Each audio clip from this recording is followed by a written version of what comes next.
नमस्कार देशवासियों। स्वागत है उस देश में जहां मोबाइल आपका होता है परंतु दिलचस्पी किसी और की कि आप किससे बात कर रहे हैं, क्या देख रहे हैं और रात को टॉर्च क्यों जलाते हैं।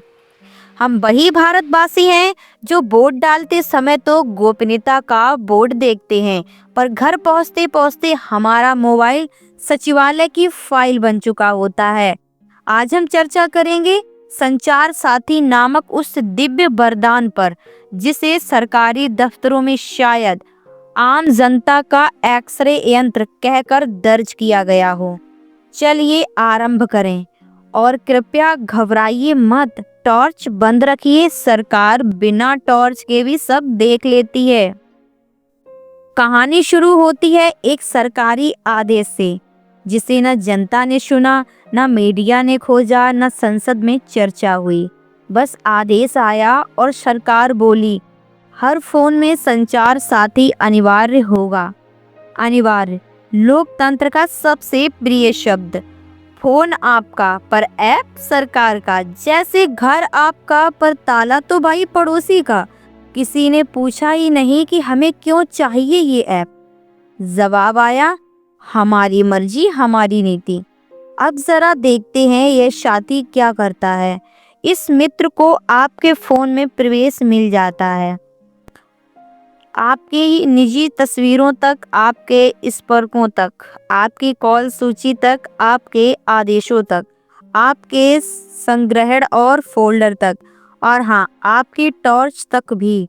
टॉर्च मतलब अंधेरा हो या उजाला, सरकार ने सोचा प्रजा कहेगी प्रकाश हो जाए और हम कहेंगे टॉर्च भी हमने चालू कर दी। वाह भाई वाह।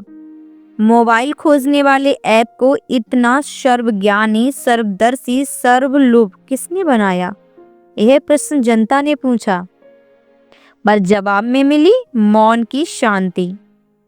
जैसे ही जनता को पता चला कि उसके फोन में एक ऐसा ऐप आएगा जिसे हटाया भी नहीं जा सकता, लोग बोल उठे, अरे यह तो बिग बॉस का मोबाइल संस्करण है।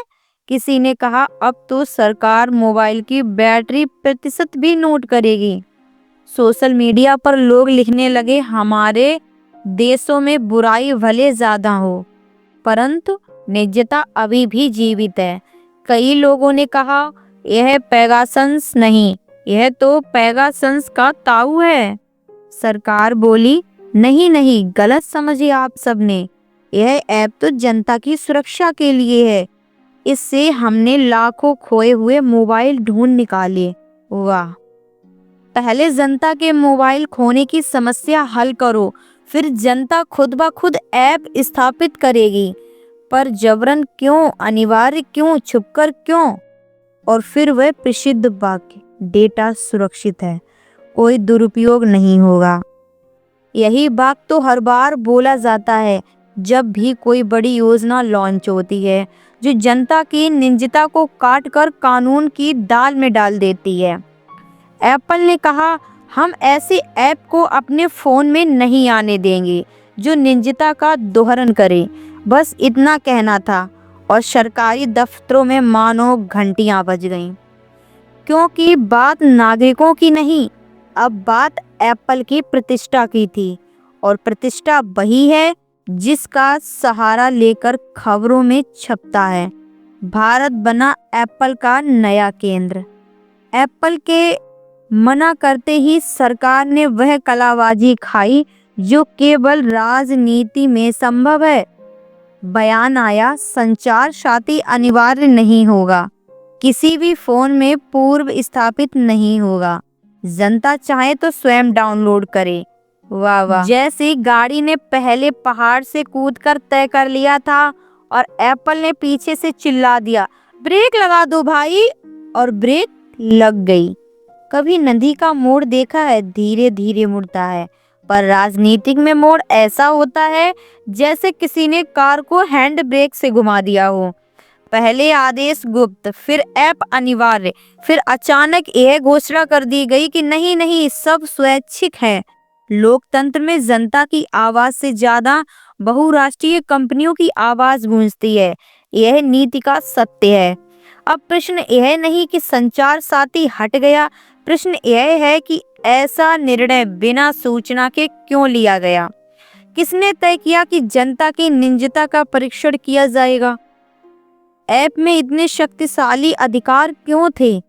किस कानून के तहत यह अनिवार्य किया जा रहा था कि कल कोई और ऐप आएगा, क्या हम फिर मौन रहेंगे।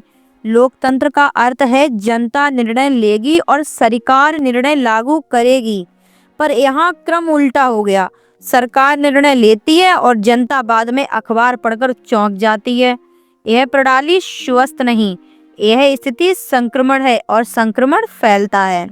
संचार साथी आया, जनता सहमी, विपक्ष गरजा, एप्पल फूंका और सरकार पलट गई, परंतु असली मुद्दा ऐप नहीं, निगरानी की प्रवृत्ति है।